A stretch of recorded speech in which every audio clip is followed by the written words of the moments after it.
Good morning, good evening, good day, good afternoon to everybody out there in the world. Thank you so much for joining me today.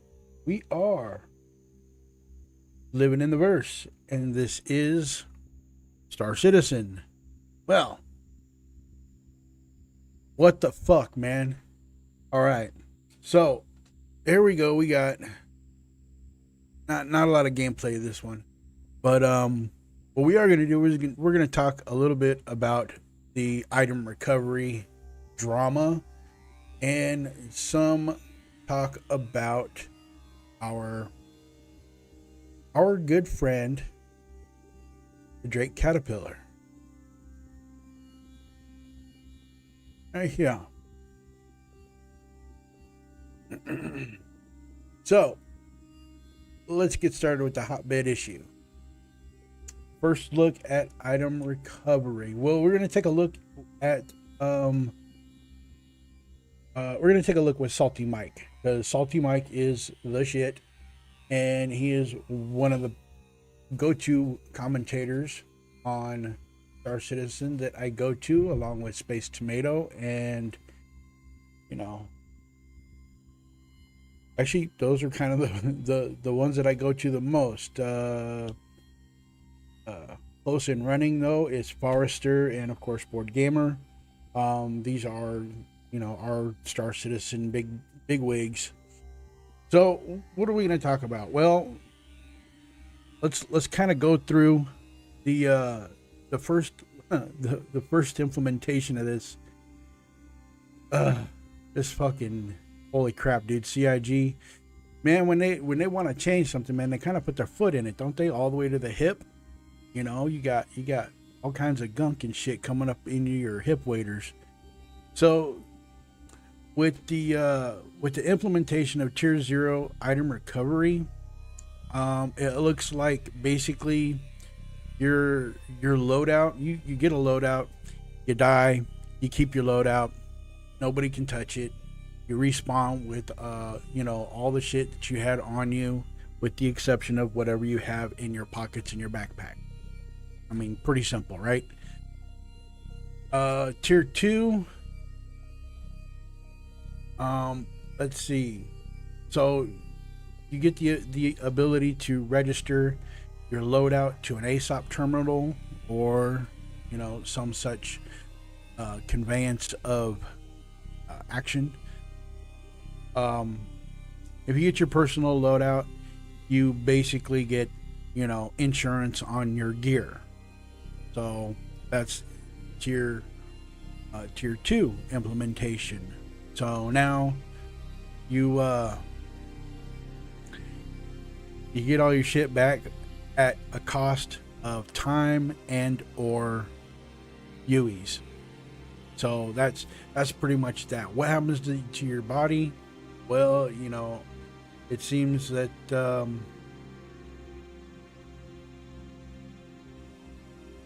all right. So it seems that all your stuff on your corpse is bricked.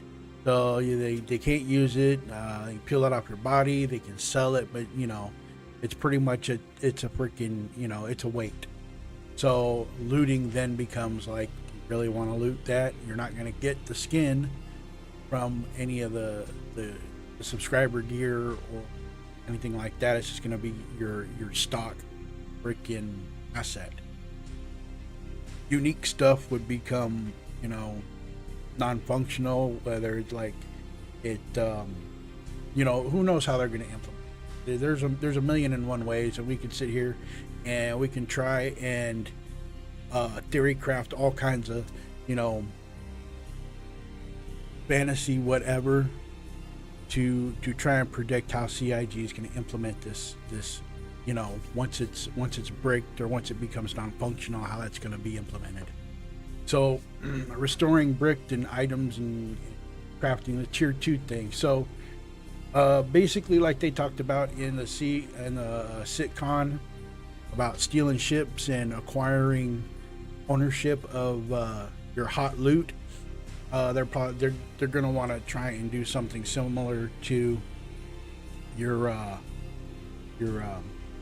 looted items and stuff. We'll just call it merch, for lack of a better term. So all your merch is acquirable through this restoring this restoring venture. So, all right. So here's the thing. Here's the thing. I mean, I've played a lot of games over the years. The biggest thing that I really play a lot of is RPGs and MMOs and things of that nature. And you know, for the most part, if you've got like, you know, if you've got merch or you got skins or stuff like that, most of these times I've seen they really can't take that shit from you. I mean, if you're in a PvP situation, they can take some things, and you know, they can not take some things. Usually the things that they take, you know, once you lose it, you lose it. You got to go get another one, or you got to go craft another one. One of the best examples, it seems to be, everybody keeps going to because it's such a fine example, is EVE Online. Now, with EVE Online, if you know what, I don't even think, hold on, I don't even think I have my EVE stuff. I don't even think I have my EVE stuff up. Do I even have that? No, it's, I gotta install it. So let me go ahead and install that real quick. So with EVE Online, you know, one of their favorite taglines is, if you can't afford to buy it, don't fly it. Well, the same would kind of be said for Star Citizen. I mean, to a certain degree, it seems to me that they're kind of on this like this saddle, right? Or like a bootstrap. On one side, you got implementation of assets and merch and things like that, like GTA, right? If you want a car, if you want a business, if you want, you know, weapons and things of that nature, you go, you buy it, it's there, it's always there. You don't ever have to go re-buy anything. You know, once it's purchased, it's purchased. It crashes, you call your fucking mechanic, they fix that shit. You go to fucking Mars Mutual, and you know, there it is. You know, it's a done deal. It's kind of like in CIG, when you buy your ship, it's always there. You don't ever have to replace it. It's yours. You pay real cash for it. Now, in EVE, if we look at the other side of this bootstrap, in EVE, none of that shit permanent. Whatever you got is whatever you got. And if you lose it, you have to replace it. Now, the insurance shit is kind of cool because it's kind of like, you know, it's kind of like real life in a sense. You know, if you go out and you crash your car and you total it, you know, they're not going to give you that same car back. You got to go get another one, but it's not the car in itself. You get the money, you go buy another car, you go, you know, replace a windshield, you know, you go change the bumper, you know, and of course, you know, there's fraud stuff out there, just like there is anywhere else. You know, there's a loophole to criminal activity wherever you go, because hey, if man can make it, there's a man that can unmake it, and they can do it sophisticated, like screw by screw, or they can just blow that shit up. You know, it all depends on whether or not in the end result they want it to be usable. So here's the thing with the fucking item recovery shit. Let me bring up a visual aid, right? Okay, so here we go. This is the basic. I mean, this down to the like you know, this is bedrock type shit. Okay, let me get my head together here. All right, so at the very bottom level of this, you got mine your resource, you go refine your resource, you go craft your item, and you take it to market, you get paid. Okay, that's what it is at the very base. We all know this. If we play any kind of games where these things are a thing, this is it. This is the beginning of everything, and it branches out everywhere. You know, you got your miners, you got your refiners, you got your crafters, you got your marketeers, right? In EVE Online, I was an industrialist, man. All I did was mine, refine, and craft simple shit to take to market. I crafted weapons, I crafted modules, you know, I crafted miner ships like was it the Venture, and what was the other thing I was doing? I was doing mining barges. So those are the only things that I did, right? In ammunition. So if we go back over here to our spectrum, now here's the thing. CIG says they want to make an economy. Well, an economy only works if you have sinks and faucets. You know, you have shit that eats up the stuff you got, and that's a sink.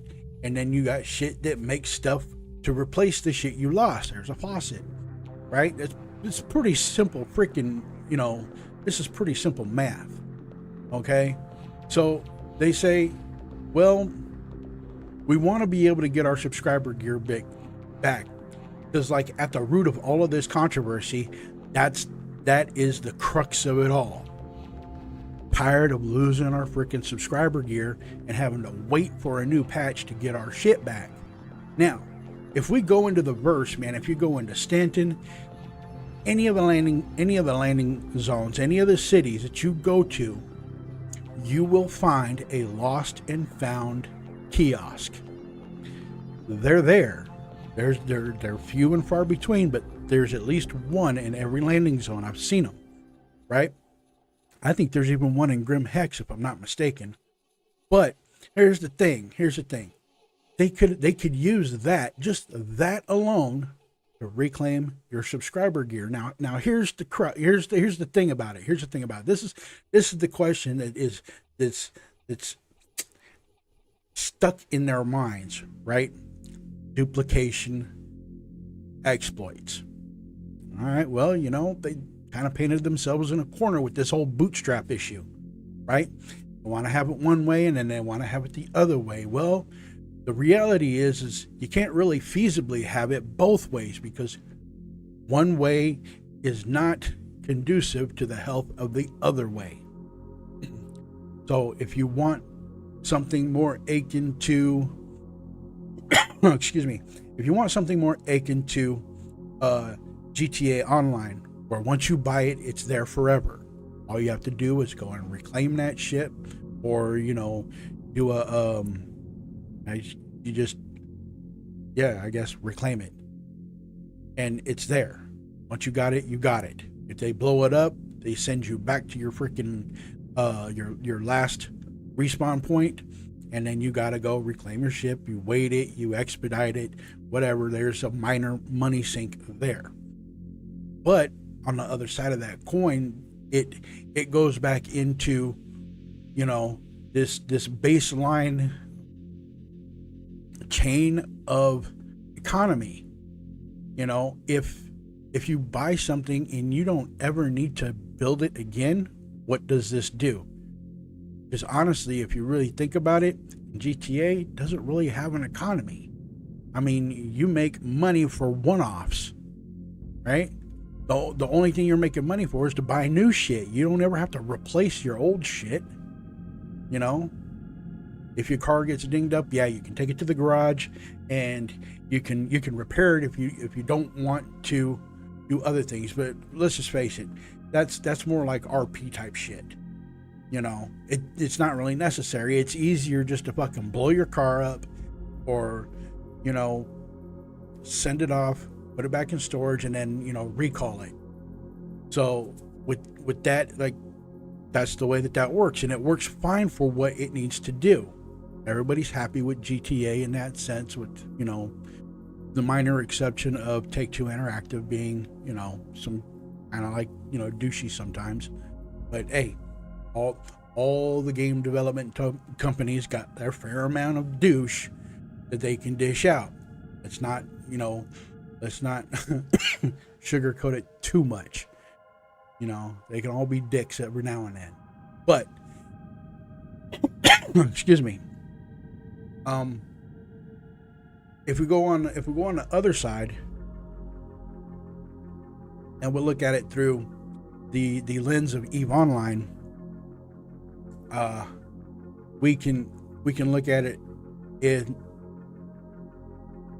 the sense of skin.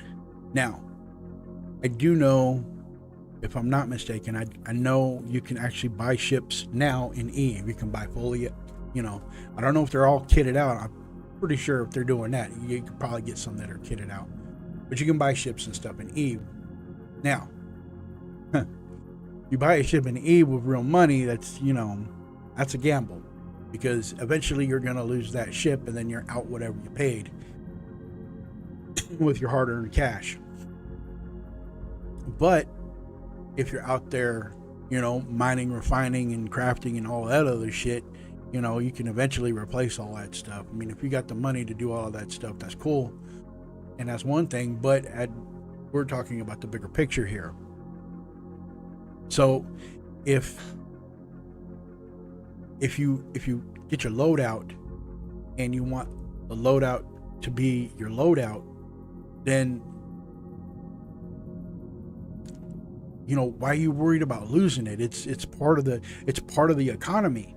You want to have stuff in reserve, so when you do die, you can go and get it. Because like in EVE, if you come back to a station, like an NPC station, and you don't have shit there, you got shit to restock with.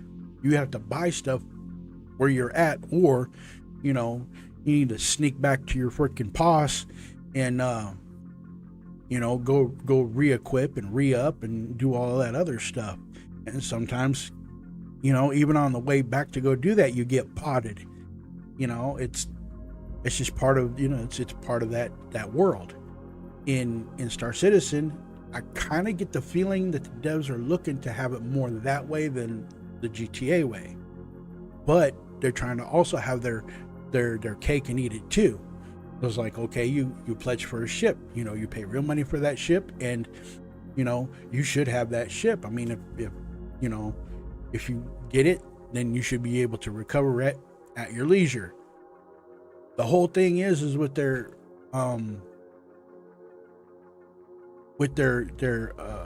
insurance thing, it seems there's no real good answer for either way of it. The more I sit and think about it, I waited a little while to say anything about it. I wanted to see what the community has to say about it. And from what I'm kind of seeing is the overall climate is they just want this to be implemented for subscriber shit. That's it. Just subscriber stuff. And if you fall to whatever calamity, whether it be PvP, PvE, a bug, your own stupidity, you know, you should want to, you know, not lose your shit. So here's the thing. I don't think there's an easy answer to it. They're going to fucking do all of this shit. They're going to implement whatever it is that they're going to implement. And at the very end, this is what we're kind of looking at is, you know what? We're going to loot our shit. And it really is going to be a hit to their economy. And, you know, I honestly don't think that it's going to really go over too well. In the end, what they could probably do is go with the whole lost and found kiosks, like I was saying before. Look, only apply this shit to subscriber gear or fucking store merch. You know, if you go out and you get some lodestone armor and you fall to calamity and somebody finds your shit and takes it, they can't. Or if they do, then, you know, they do. Here's the thing. If you can get blueprints and stuff for all of this shit, basically just buying merch at the freaking store is just a shortcut. That's it. It's just like buying extra gems to go fucking, you know, buy more potions, or you're going to buy Plex, or you're going to fucking buy, you know, shark cards or whatever. It's that's all it is. It's just it's a quick way, quick means to an end. Can you duplicate all of that shit? Oh, sure. I mean, the only way you're really not going to be able to is if they don't allow you to reclaim the gear. I mean, I don't really think that there's an easy answer for it. I think that's why they've kind of held off on doing this shit for so damn long. Is they're fucking their shit's up in the air too. They're all thumbs. They're like, what the fuck, man? So let's kind of take a look real quick. And we were looking at Salty Mike, and he had some pretty interesting comments. So let's take a listen real quick, because I've babbled on as much as I can. Things and bad things. The good things are you're going to see people take out their paid for stuff. You're going to see a variety of different looking players than you ever have before. You typically only see those in the PTU because you can just copy and get it back, right? The bad things are you never are going to loot any players, really. But I guess in CZs you can loot the contested zone keys. That would be something valuable that you can loot. While equipped items will also remain on your corpse too, they will not be interactable. That's going to be weird. Preventing item duplication while still preserving the visual state of your character at the time of death. This approach helps mitigate item duplication issues in the initial implementation while laying the groundwork for future expansions of the system in Tier 1 and 2, which you can read more about below. Now, this was something I also felt pretty strongly about during the item dupe, drama stuff. Does anyone care if there's duping that's happening right now? Not necessarily, right? All right. So look. Completely, I agree. Duplication stuff right now is kind of pointless. So, look, here's the thing. If you want it one way, have it one way. If you want it the other way, have it the other way. But at least just pick a side. I don't think that you can feasibly do both. It's just not really going to work well. There's no way. I don't think there's really an effective way to implement both sides of this coin. You kind of can't split it down the middle. So I definitely wish CIG all the luck in their brainstorming, and hope that it really comes out better for the testing. I mean, honestly, it's an alpha test. It's an alpha game, and they're testing shit, testing the waters. Only way you can test it sometimes is to freaking get your feet wet. So, here's to the deep end. Now, on to the other part. Where did we go with it? Okay, so the caterpillar. All right, so we got the caterpillar, got a new update.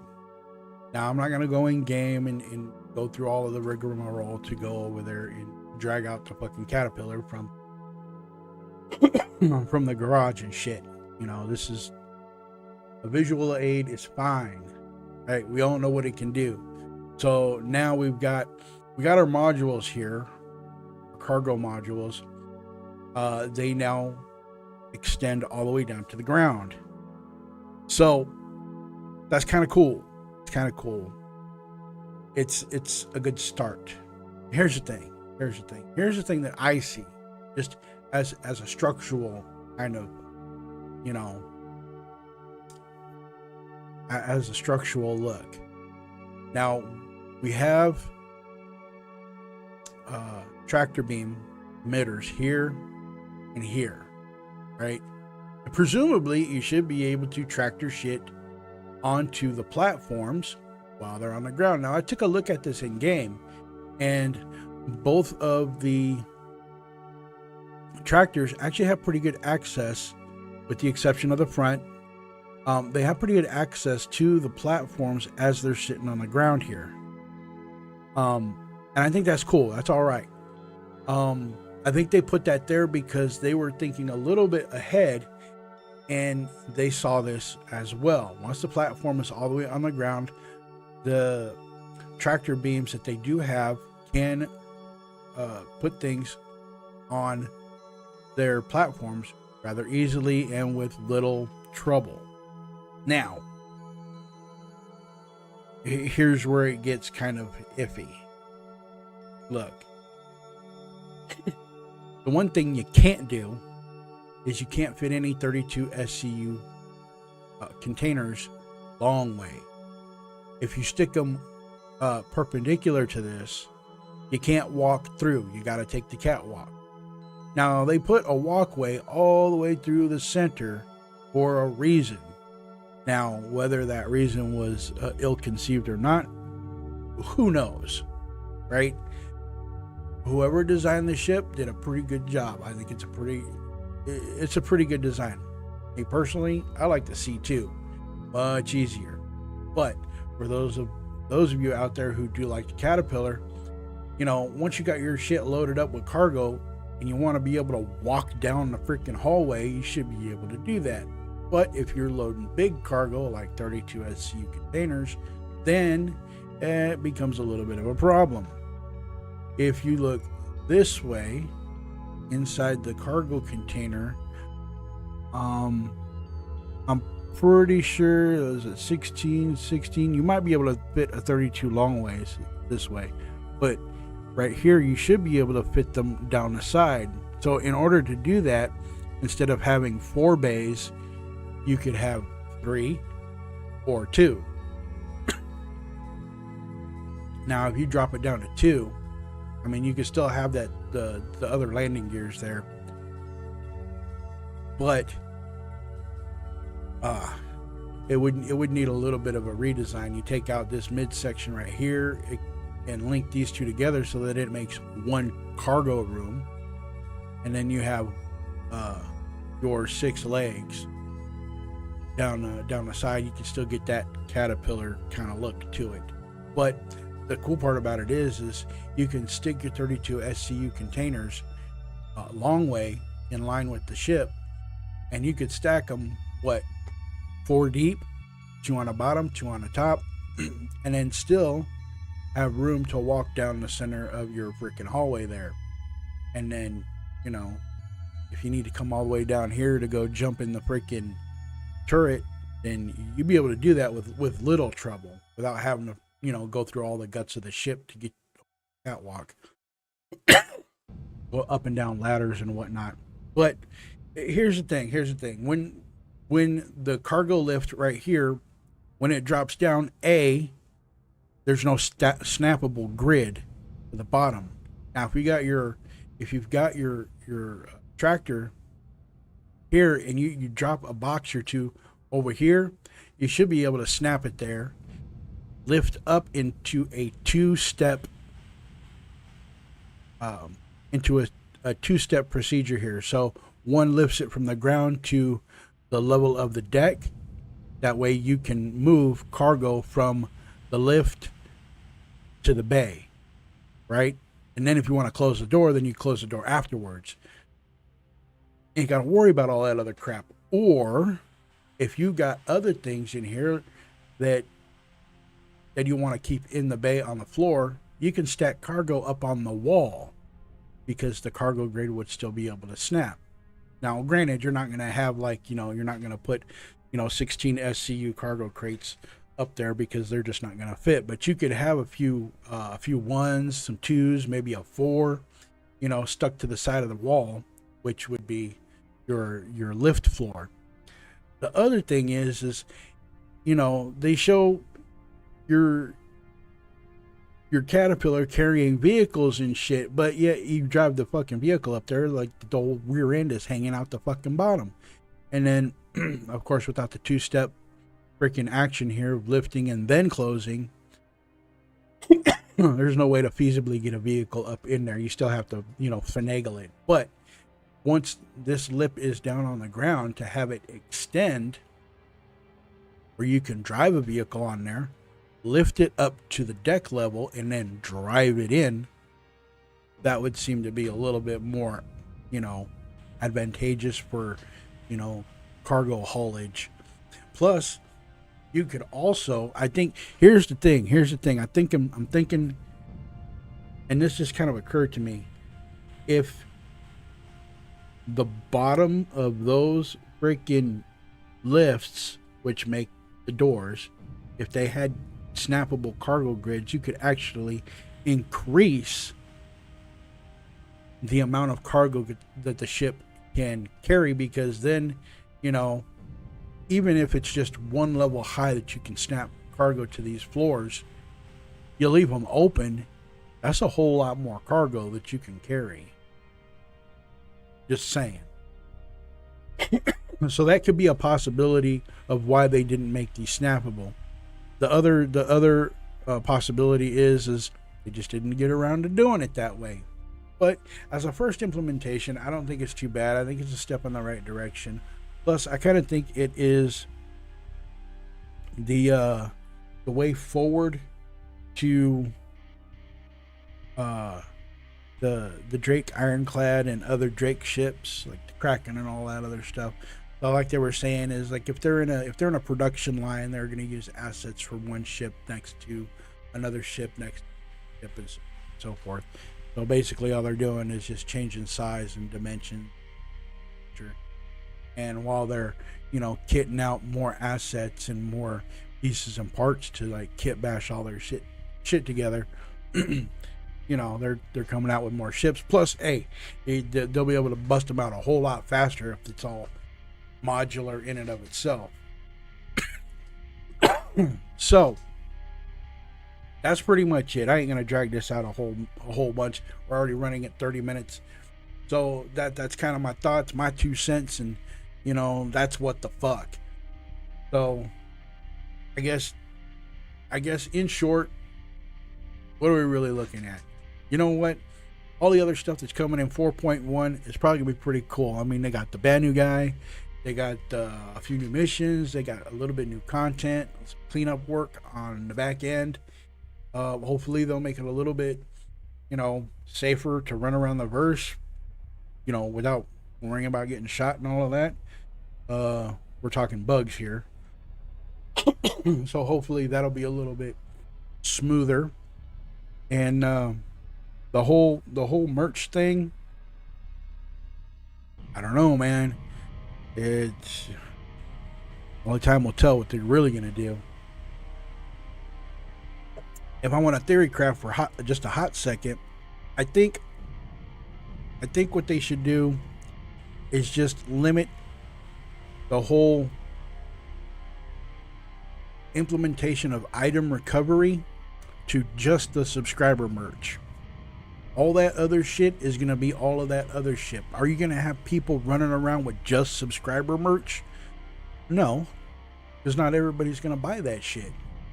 There's people out there that just don't want to fucking, fork out a whole lot of personal cash for, pixels in space. But there are going to be people that do. And there's going to be shit around there. And for those guys, they are a significant number. And having an implementation of something that will allow you to pick your shit and your merch shit back up is not a bad idea. It's kind of cool. It's just, waiting for a new patch to get your stuff back kind of sucks. And the whole economy stuff with replacing your ammo and your consumables and your armor and your weapons and stuff like that, that's just part and parcel to the fucking whole experience. If you can't afford to replace it, don't wear that shit. If it's subscriber merch, you ain't really got to worry about it. Just go claim that stuff and get it back. And then the duplication, what the fuck? You could actually, you know what? Something did occur to me. The one thing that you could do, and it probably wouldn't be too hard to implement, is if it's subscriber gear and you try to pull it off, all you're pulling off is pieces and parts, right? I mean, it's kind of a dirty fix, but it could be a fix, and that would that would protect against the duplication shit. The only thing you're gonna get out of it is material components. You know, if you're shooting some dude and he's wearing armor, how much of that, after you pumped him full of lead or singed the fuck out of his armor, how much of that shit is gonna be left to really collect? So something to think about. Then what are you gonna claim? You're not gonna claim shit, because when you fall dead, you got torn up, fucked up armor, and you know, a battered fucking gun. I mean, it's something to think about. The Caterpillar, on the other hand, I think it's just step one. I think they'll continue iterating on it, and eventually they'll get this shit right. One thing in the tractor beam arena, on the pilot side right here, I think the tractor beam on this would be a little bit hard to move. But the one over here, if they put it on a track to slide it out towards the gun here, that would give you a much better angle on that to slide stuff in. But because your tailgates here actually reach the floor, I don't really think that would be too necessary.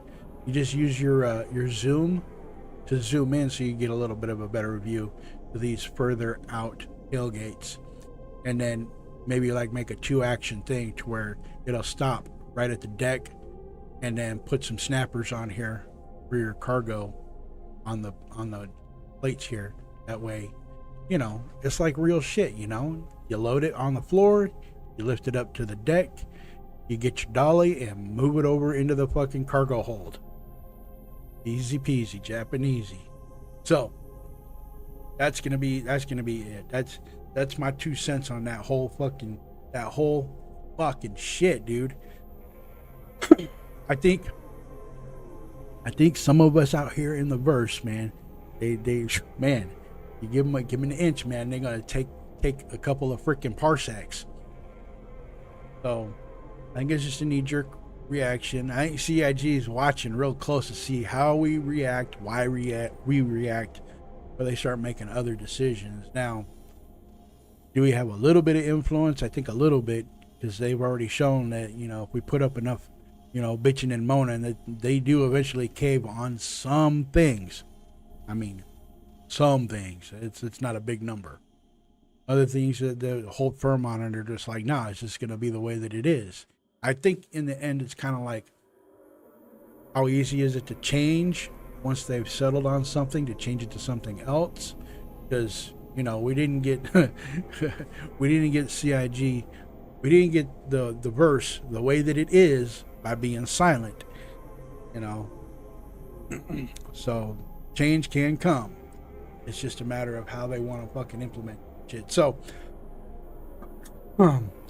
I say good luck to us all. Hopefully it'll work out for the best, and we'll get a decent economy and a decent implementation of this item recovery thing in the end. But look, it's we're gonna get bumps and scrapes on this one. Just kind of chill out and keep your head about you, and I think it'll work out for the better in the end, because they'll see there's really only one way to go, and it's a matter of whether or not we can get there quick, or if it's going to take a minute. So I think that's going to be it for this one. It was short, but that's okay. I wanted to get this off my chest and get it out there to you guys. And as I always say, stay living in the verse, be happy, healthy, and safe out there in the world, because it's jungle out there. And until next time, my fellow gamers, adventurers, explorers, and citizens, stay dangerous. We'll catch you in the next one.